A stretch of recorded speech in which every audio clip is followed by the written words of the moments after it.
Good evening, everyone, and welcome to our reaction video of the MTA Food Board meeting plus a discharge.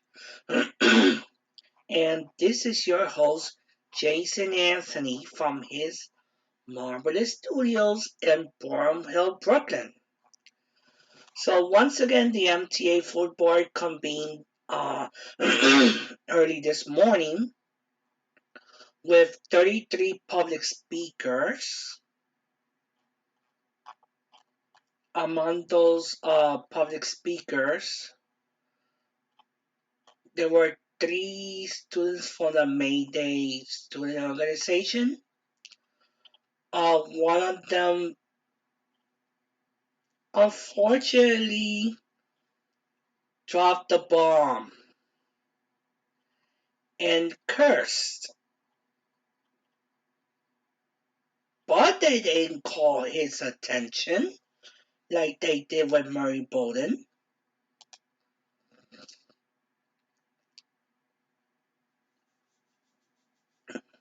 But let's be fair. This morning we had presentations by Anthony McCord using the term REF.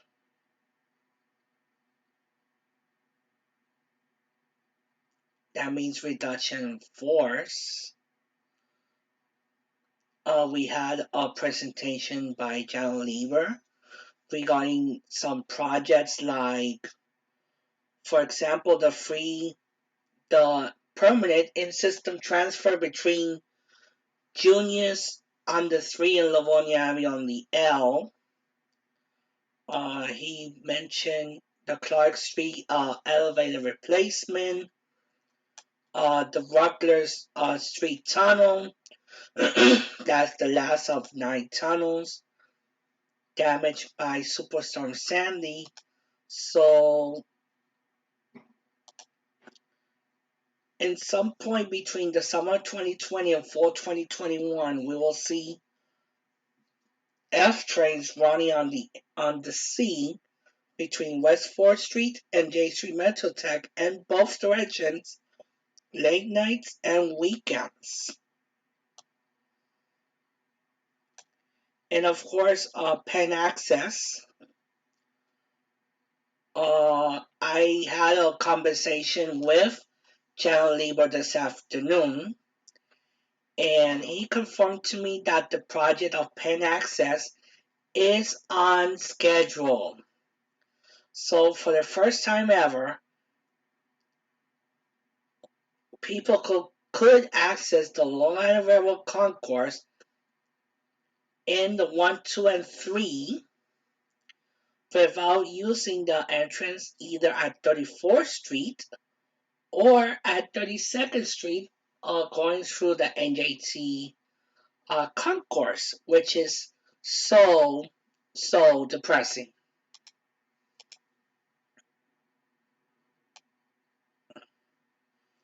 And he mentioned pretty quickly Penn Access. They are projected to give the request for proposal in the spring of this year, and the project should be awarded later this year. But there's still delays between Amtrak and CSX.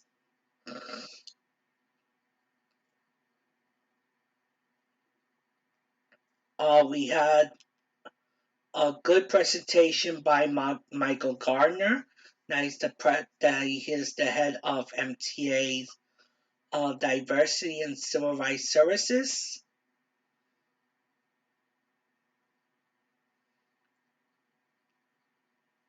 And then we have Bob Ferran.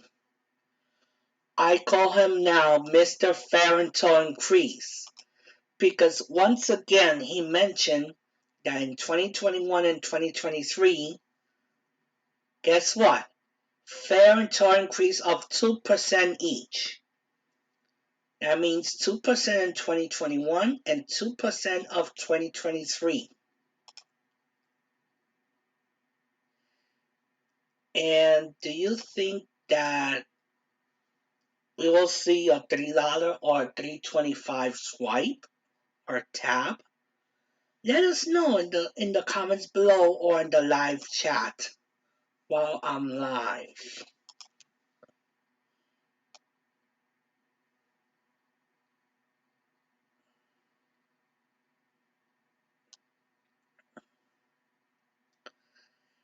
But look what John Samuelson mentions about this.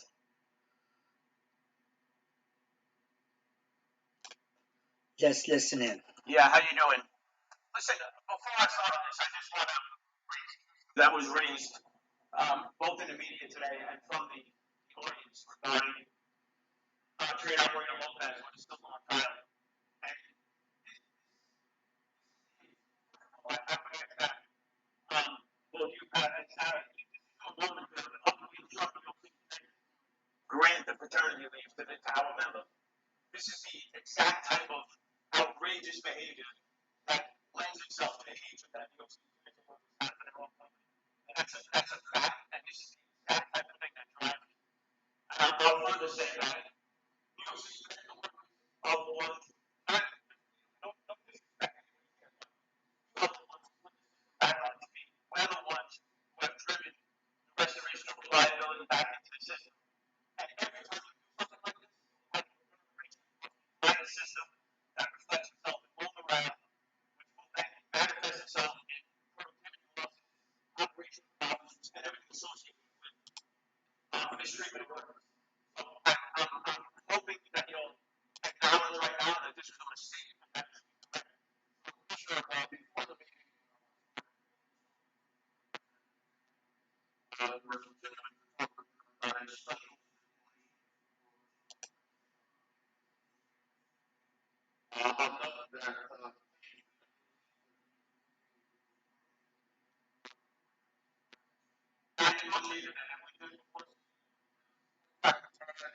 despite the fact that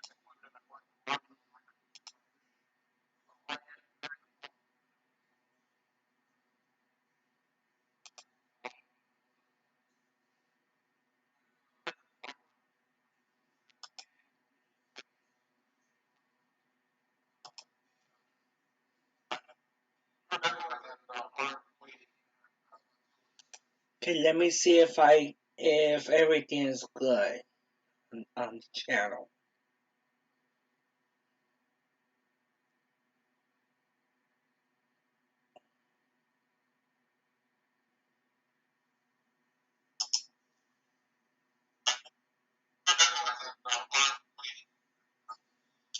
Okay, let me see if everything is good on the channel.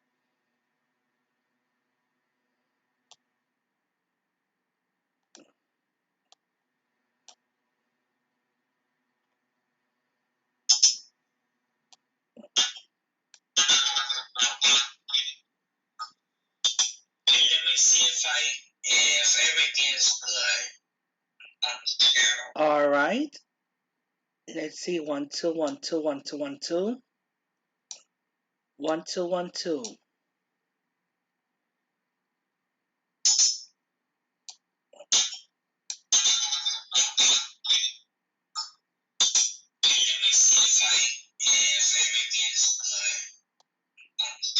All right. Let's see. 1 2 1 2 1 2 1 2 1 2 1 2. All right. Everything is perfect now. So let's resume. I appreciate that. Think about it. If it had gone to arbitration, we'll win the arbitration. Think about the further negative reverberations throughout the system. If we have to go in front of an arbitrator and tell you that you have to give our member paternity leave for such a situation. Now, with that said, I have a couple of questions for on the financial report. There's some discussion about the operating force. Is that reflected anywhere in that report? Something like that, or that's not clear to me.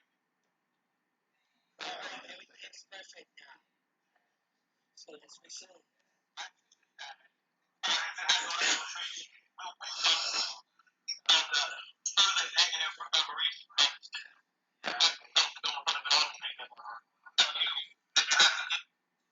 I may not be here later. But one observation that I'm going to continue to make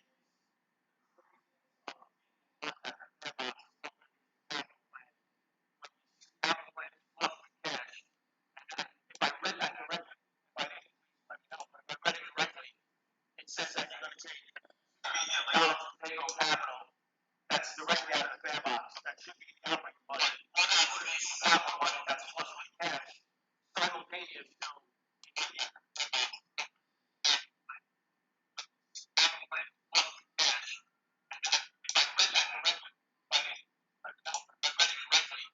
it says that you're going to take dollars from payroll capital that's directly out of the fare box. That should be the operating budget. One observation capital budget that's flush with cash, simultaneous to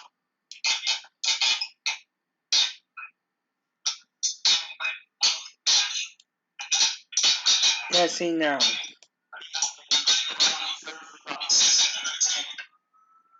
reductions in the operational workforce. It makes no sense whatsoever. The fare box supports the operating budget. It doesn't have to be shifted. I'll further say that there are reductions in headcount that will negatively impact almost immediately your overtime budget or your ability to save and prepare for service delivery and things related to service delivery, like routine mitigation efforts or friendliness of training status station platform. You can't cut service and then control not have a downward spiral back to where we were 2 years ago. And that's just a fact. And I think everybody realizes that's how we got where we were 2 years ago by just continuing to defer maintenance because there was no operating money.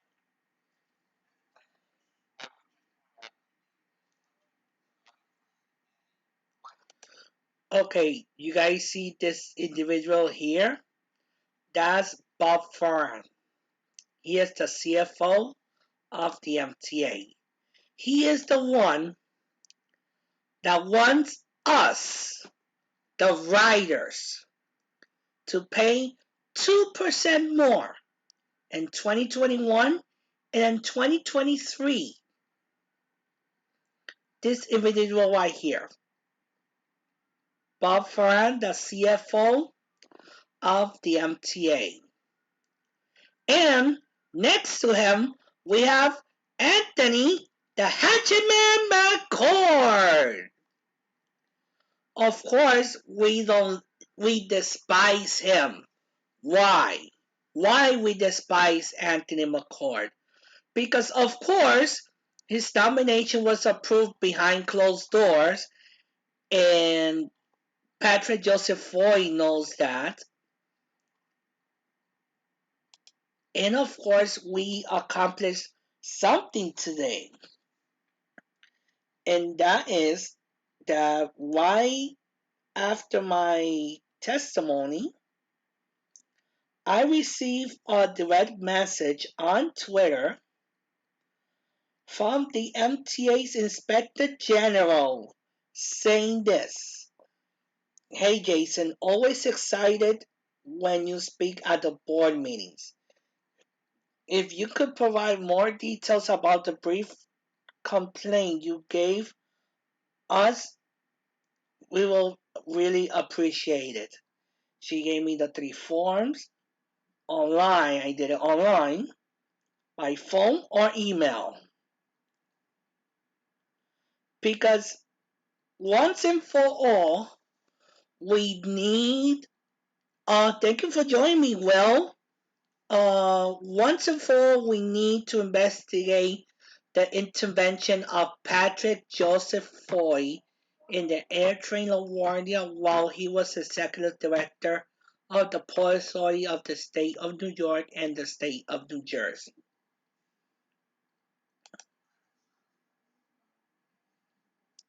Service cuts? Service cuts. Interesting enough. Service cuts. By the bus redesign plans in all five boroughs, some commuters will see reduction on bus service or their bus route being eliminated. Let's continue. Yeah, you redesign the bus system in a way that are in fact no service cuts without calling them service cuts, but the bus redesign in effect is a reduction in bus service. So you can say that, but even if that's true, which is not, we can bring some of our bus folks here to testify about what it means to the system and why it is. But even if that's true, we're still dealing with service delivery and service delivery related stuff like cleanliness of platforms and cleanliness of train cars. And if you move to reduce operating staff, it's going to affect that, but it's also going to skyrocket your overtime budget because you can't maintain the system in the state of and reduce headcount and cut back on your overtime. So it'll be like one of those fast forward moments a year from now where we're back at the MTA board having a conversation about why there's so much overtime. And the answer to the question would be that you reduce headcount and then reduce the overtime, so the system fell back in order. Same thing with that. And it gives you a moment to actually prevent the mistakes that were made in the past as we go forward.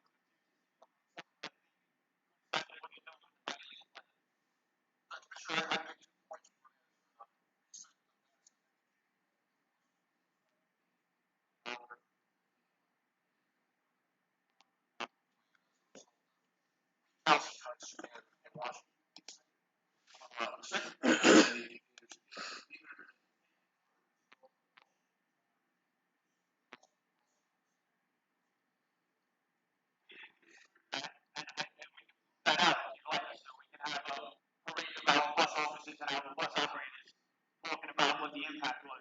And it's certainly not going to be mitigated that also impacts our jurisdiction. It's not going to be mitigated by that. You are going to, I can demonstrate that at the next meeting. Yeah, for us to do that. So I think the local government offices have spoken to the MTA about how the bus redesign is a de facto reduction in service, at least in some cases. Adds to the further creation of more transit desert territory within the five boroughs. That's what the bus redesign does.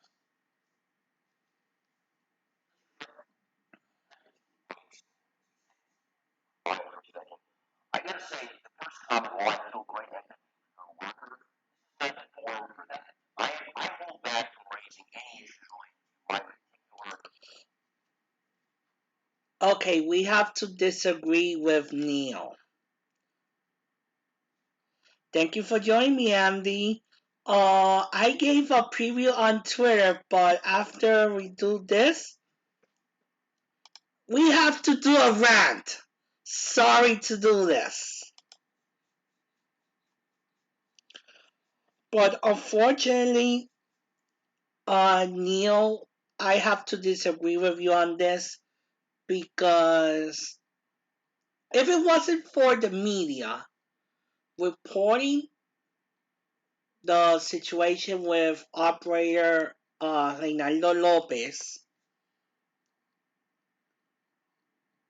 nor you or Patrick Joseph Foy wouldn't change his mind.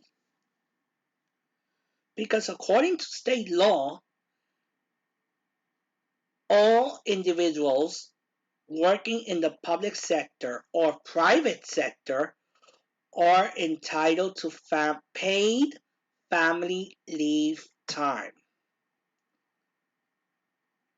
No matter in what sector you work, if it's public or private, each individual is entitled to pay family leave time.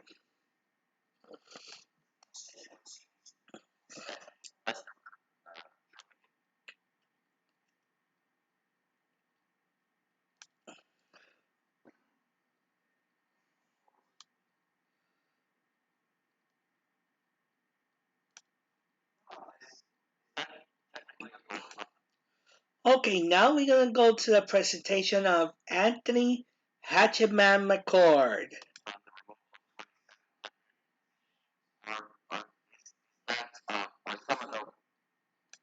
As we aggregate this process across IHTC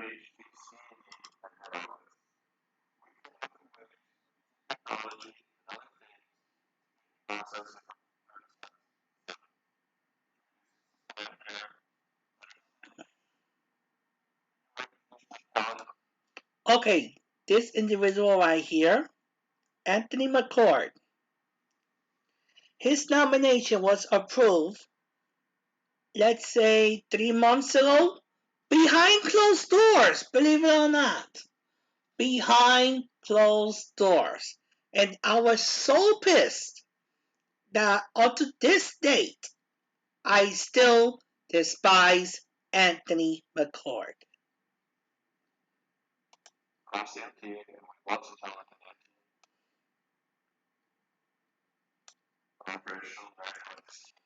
Look at this. REF. He used the initials REF. Reduction in force. So he is saying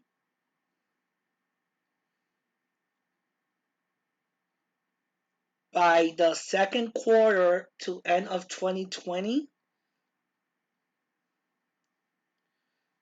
they have to eliminate 1,900 positions.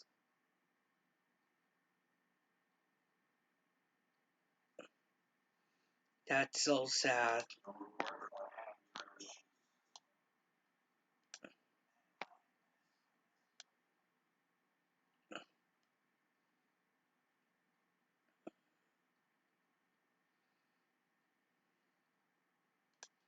Alex's partner exercise was all about. The reason why we need transformation, not about Let's hear Grumpy Larry. reducing the force. We have to figure out what the right size of the force should be, period. Whether it should be smaller, the same, or bigger. It's an effective agency as a history and plan inefficiencies, fraud, waste, abuse, delays, and cost overruns. And the premise of this that was initiated by the government and put forward was to change the paradigm of this agency in the modern 21st century. We have seen, and it's been demonstrated to us, that from a data analytics standpoint, it's a debacle in that on information we're not collecting that will collect useful method which we collect information. We are a heavy driven organization that begets. Okay, we heard enough. Let's go to Twitter, shall we? So we started the meeting with Sarah Feinberg doing a mini media tour at New York 1 and on Pix 11. And of course, the board approved the Attleboro discount. That means that starting in May, 24 stations on Long Island Railroad plus the stations on Metro North between GCT and Riverdale on the Hudson Line.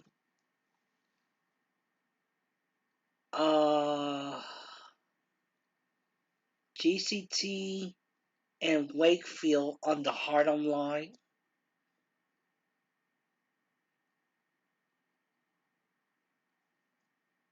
And of course, the stations along the New Haven line. So, that being said, let's go to a discharge! Or we could call it a rant. Today, during the MTA's Q&A,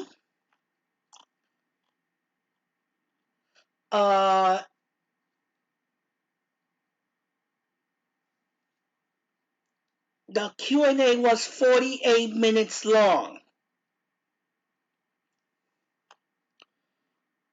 But someone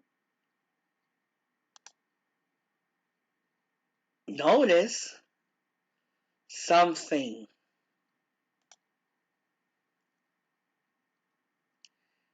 and is WNYC transit reporter Stephen Nesson.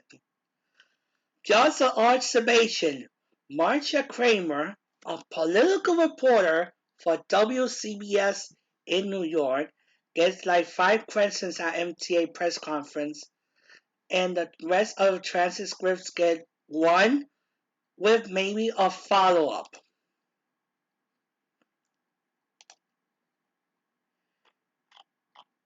And look at the tweet that I posted.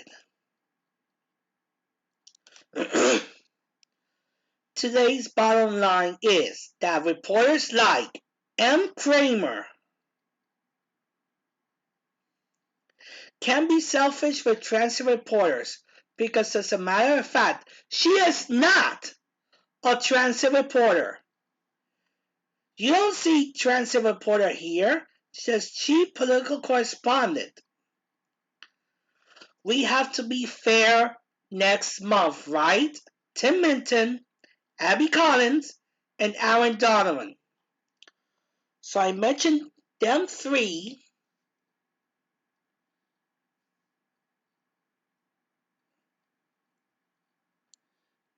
because, to be honest, Marcia Kramer, she likes to be selfish.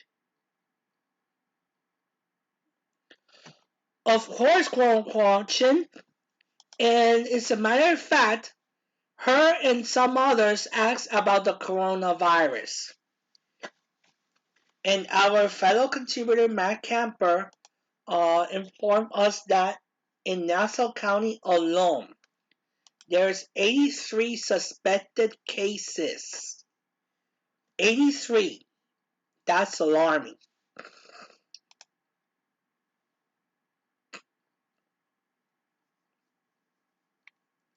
But of course,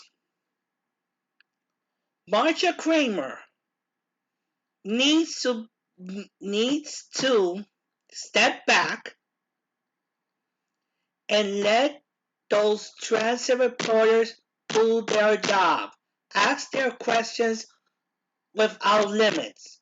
You you as other GA reporters, in other words, general assignment reporters, should be entitled to 1 and a follow-up. And transit reporters, unlimited. Because we have to be fair.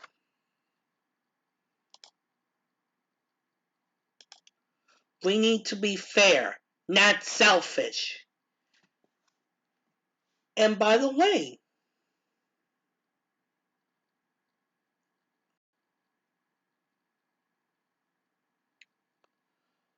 Marcia Kramer gave me her business card,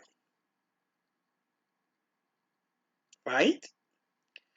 I texted her at some point last year photos of homeless folks sleeping in the subways. What she did? She ignored them completely. And next month, if I see her again,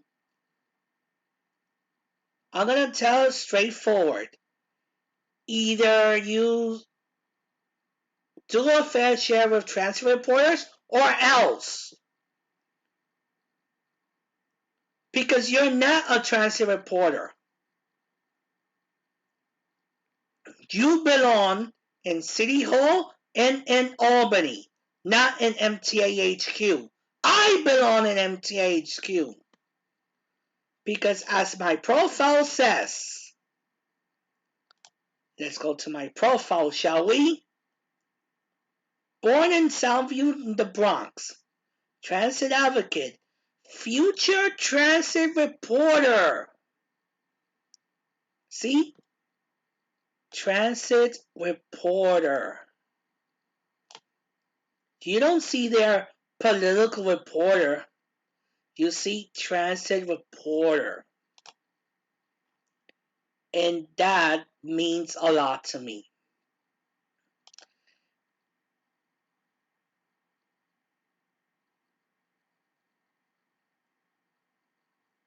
Oh, I feel sorry for John. I feel sorry for John dealing with the homelessness situation in Mineola. I really feel sorry for him. But we need to tell reporters like Marcia Kramer either you do your work correctly or out.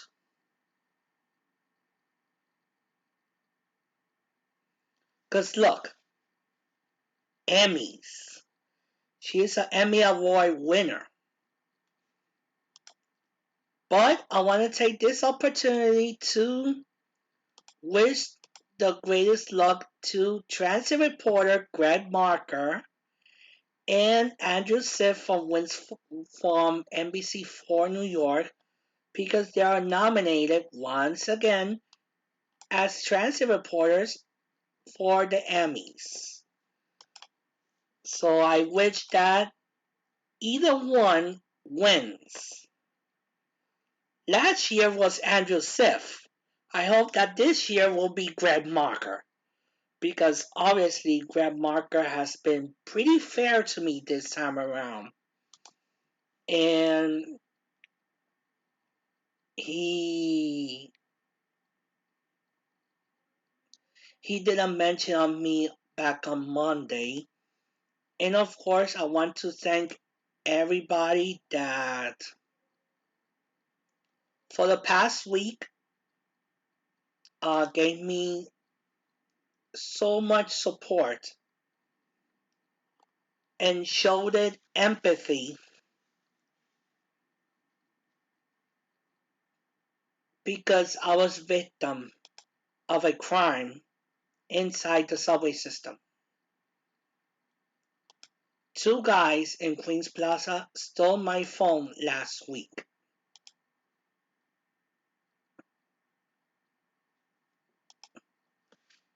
But do you think that reporters like Marcia Kramer care? No! At least Jose Martinez cared. Clayton Gus cared. Uh, Steven Nelson. Let me see, David Meyer. I want to thank David Meyer too, quoting me in the New York Post.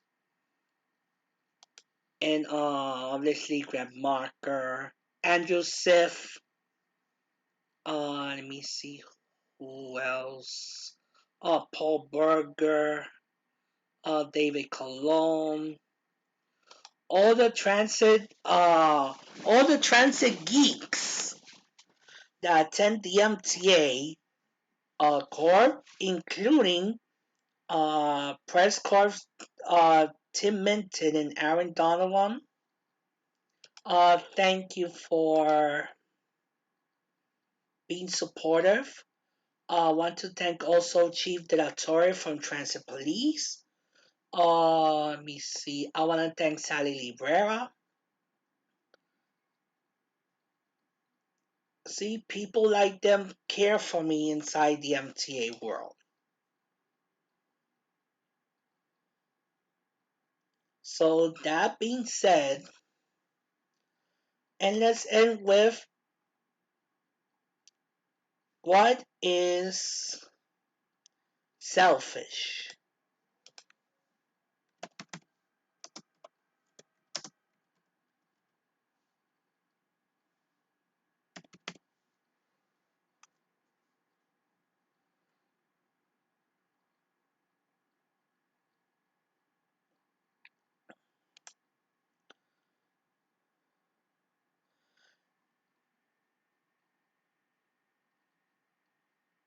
Oh, and according selfishness is being concerned excessively or exclusively for oneself or one's own advantage, pleasure, or welfare, regardless of others. Selfishness is the opposite of altruism or selfiness, and also being contrast with self-centeredness. That's according to Wikipedia. But according to Oxford, it says lacking consideration for others, concerned chiefly with one's own person, profit, or pleasure. That describes right there Marcia Kramer. Lacking consideration for others. Perfect. It totally describes Marcia Kramer. Lacking consideration for others. While David Foley could be a transit reporter, but he went in favor of her. And he said, guess what? You come here every month. She doesn't. So who should get the fair share? You, not her.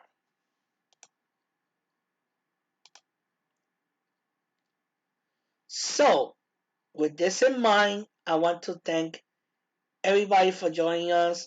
Will, Andy Q, and Corruption. There's more to come next month.